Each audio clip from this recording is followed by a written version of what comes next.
जय हिंद दोस्तों, मैं ललित चौहान स्नोपीडिया में आपका स्वागत करता हूं। सभी देश अंतर्राष्ट्रीय स्तर पर रणनीति और कूटनीति अपने देश के काल और परिस्थिति के अनुसार देश की संप्रभुता, एकता और अखंडता को सुनिश्चित करते हुए जनता की कल्याण की भावना को ऊपर रखते हुए रण तय करते हैं। पिछले मंगलवार को यह जानकारी अंतर्राष्ट्रीय स्तर पर खूब फैल रही है। सबसे बड़ा मुस्लिम देश इंडोनेशिया इजराइल को मान्यता देने जा रहा है। पहले हम बात करते हैं कि इजराइल को इंडोनेशिया मान्यता क्यों देने जा रहा है। मैंने आपको बताया था कि हर किसी देश की अपनी एक रणनीति और कूटनीति अपने राष्ट्रीय हित के अनुसार तय होती है। इंडोनेशिया के पास 15,000 द्वीप हैं। उनको व्यवस्थित या संचालित करने के लिए, सुचारू रूप से एक दूसरे से जोड़ने के लिए, आवागमन परिवहन की सुविधा बढ़ाने के लिए ओईसीडी की सदस्यता की जरूरत है। ओसीडी ओईसीडी विकसित देशों का एक समूह है जो आर्थिक तौर पर अपने सदस्य देशों को सहायता प्रदान करता है, तकनीकी प्रदान करता है। इजराइल को इंडोनेशिया की मान्यता की क्यों जरूरत है? क्योंकि वह मुस्लिम बिरादरी में सबसे बड़ा देश है जिसकी जनसंख्या 25 करोड़ के आसपास है। इंडोनेशिया द्वारा इजराइल को मान्यता देने पर इजराइल की साख में वृद्धि होगी। अभी हाल ही में पिछले वर्ष 6 अक्टूबर 2023 को इजराइल का एक राष्ट्रीय पर्व था।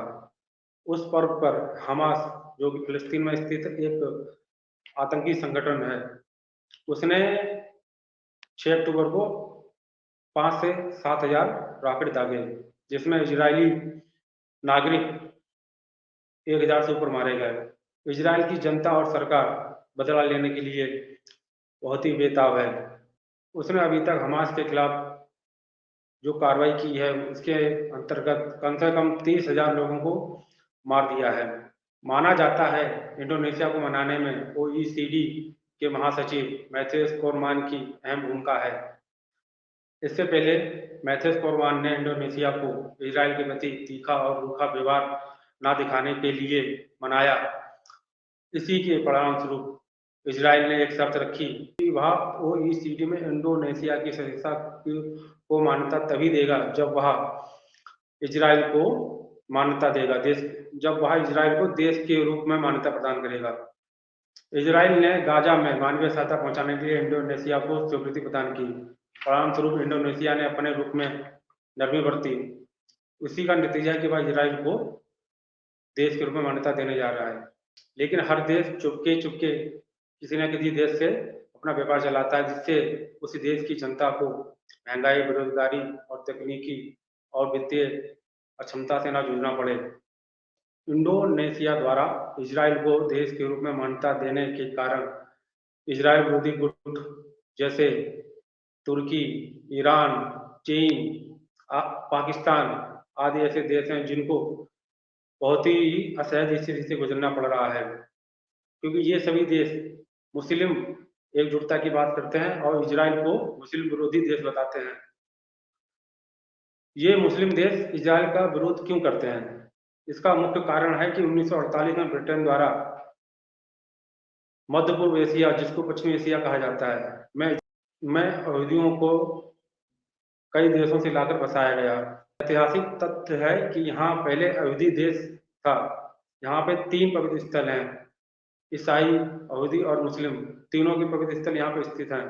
कालांतर में यहाँ से यहूदियों को बाहर जाना पड़ा। उनके साथ अत्याचार होने के कारण वो अपने मूल स्थान को छोड़कर अन्य देशों में रहने लगे, जैसे यूएसए में, इंग्लैंड में, जर्मनी में, भारत में, कई जगह बाहर रहने जिनको उन देशों ने शरण प्रदान की। यहूदी प्रजाति के लोग बहुत ही कर्मठ और व्यापारी प्रवृत्ति के होते हैं। ओईसीडी में 38 देश शामिल हैं। इसमें नए सदस्य को शामिल करने के लिए सभी देशों की स्वीकृति आवश्यक है। इसलिए क्योंकि इजराइल भी इसका सदस्य है, तो उसकी स्वीकृति इंडोनेशिया को सदस्यता प्रदान करने के लिए आवश्यक है। इंडोनेशिया को अपने राष्ट्रीय हित, व्यापारिक हित तथा अपने देश की जनता को सुविधा प्रदान करने के लिए ओईसीडी के वित्तीय सहायता की बहुत जरूरत है।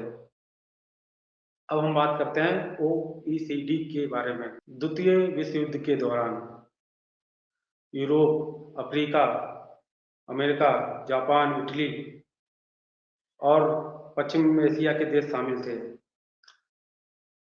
द्वितीय विश्व युद्ध लगभग 6 साल तक चला, जिसमें लगभग 5 करोड़ लोग मारे गए थे। 6 वर्ष तक चले विश्व युद्ध में सभी देशों की जन धन हानि बहुत हुई। द्वितीय विश्व युद्ध के बाद सभी देशों को अपने देश को पुनरुद्धार करने के लिए अपने देश की संरचना को विकसित करने के लिए वित्तीय सहायता की जरूरत थी। द्वितीय विश्व युद्ध के समय अमेरिका बहुत बड़ा हथियार का निर्यातक बन के उभरा। अमेरिका ने हथियार बेच कर और यूरोपीय देशों को वित्तीय सहायता देकर उनको अपना ऋणी बना लिया। परिणाम स्वरूप 1948 में ओईसीई की स्थापना की गई। अमेरिका द्वारा मार्शल योजना के तहत एक चैनल स्थापित किया गया, जिसके द्वारा ओईसीडी संगठन को स्थापित किया गया। इस संगठन के द्वारा जो उसमें सदस्य शामिल हैं उनको वित्तीय सहायता प्रदान की जाएगी। मार्शल योजना के तहत ओईसीडी में वित्तीय सहायता अमेरिका के द्वारा और जो विकसित राष्ट्र हैं, जो थोड़ा सशक्त हैं, उनके द्वारा संगठन में रुपया दिया जाएगा। लगभग 80 साल हो चुके हैं। अब द्वितीय विश्व युद्ध वाली परिस्थिति नहीं है। तो जो गरीब देश हैं, जो द्वीपीय देश हैं, जिनको आर्थिक सहायता, वित्तीय सहायता और तकनीकी की जरूरत है, ओईसीडी उनको वहाँ सहायता प्रदान करता है। ओईसीडी का पूरा नाम organisation economic corporation of development है। इसका मुख्यालय पेरिस, फ्रांस में स्थित है। संस्थापक सदस्य देशों में USA, England, Canada, Italy, Germany आदि देश शामिल हैं, जो वित्तीय रूप से सशक्त थे तथा जिन्होंने ओईसीडी में वित्तीय सहायता प्रदान की।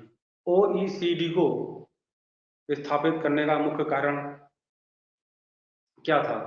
नंबर 1, द्वितीय विश्व युद्ध के दौरान मची तबाही। कई देश गंभीर वित्तीय हालत में थे। कई देश वित्तीय रूप से गंभीर हालत में थे, जिनके पास धन संसाधन नहीं बचे थे अपने देश की संरचना का विकास करने के लिए। उनके पास धन नहीं था। द्वितीय विश्व युद्ध के दौरान सड़क, रेलवे, वायुयान, जल संसाधन, शिक्षा संसाधन, मानव संसाधन का बहुत ही हानि हुई। इन सभी संसाधनों को पुनः जीवित करने के लिए 1948 में स्थापित ओईसीई को 1960 में ओईसीडी के रूप में स्थापित किया गया। यह संगठन विकसित देशों का एक समूह है जो अविकसित देशों को सहायता प्रदान करता है, जैसे आर्थिक रूप से, तकनीकी रूप से, वित्तीय रूप से और अंतर्राष्ट्रीय स्तर पर अपने सदस्य देशों की मुख्य आवाज को उठाने के लिए यह संगठन प्रतिबद्ध है। आपको यह मेरा वीडियो कैसा लगा? कमेंट करें। अंतर्राष्ट्रीय स्तर पर क्या घटित घटनाएं हो रही हैं, ऐसी जानकारी जानने के लिए मेरे इस चैनल के साथ बने रहें। बहुत बहुत धन्यवाद। इस चैनल को सब्सक्राइब करें, शेयर करें, कमेंट करें और लाइक जरूर करें। जय हिंद।